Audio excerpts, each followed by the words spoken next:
چغل خوری کے فساد بیان کرتے ہوئے امام غزالی رحمۃ اللہ علیہ نے یہ واقعہ نقل کیا کہ ایک شخص بازار میں غلام خریدنے گیا۔ اسے غلام پسند آ گیا۔ بیچنے والے نے کہا کہ اس غلام میں کوئی عیب نہیں ہے، بس یہ ہے کہ اس میں چغلی کی عادت ہے۔ خریدار راضی ہو گیا اور غلام خرید کر گھر لے آیا۔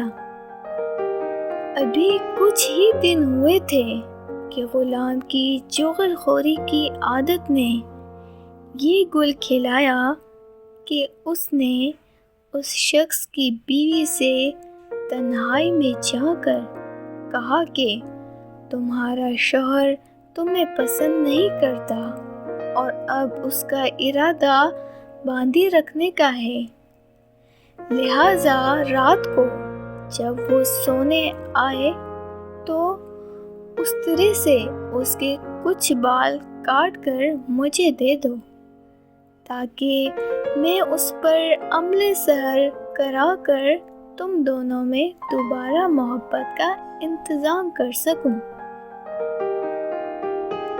بیوی اس پر تیار ہو گئی اور اس نے اس طرح کا انتظام کر دیا۔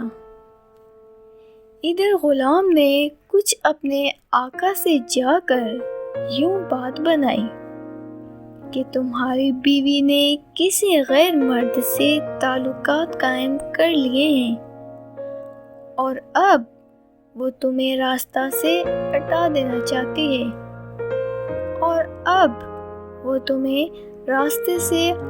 دینا چاہتی ہے اس لیے ہوشیار رہنا۔ رات کو جب وہ بیوی کے پاس گیا تو دیکھا کہ بیوی اس طرح لا رہی ہے۔ وہ سمجھ گیا کہ اس غلام نے جو خبر دی تھی وہ سچی تھی، اس لیے قبل اس کے کہ بیوی کچھ کہتی اس نے اس طرح سے بیوی کا کام تمام کر دیا۔ جب بیوی کے گھر والوں کو اس واقعے کا علم ہوا تو انہوں نے آ کر شوہر کو قتل کر دیا۔ اس طرح اچھے خاصے خاندانوں میں خون ریزی کی نوبت آ گئی۔ حیاء العلوم 3/90۔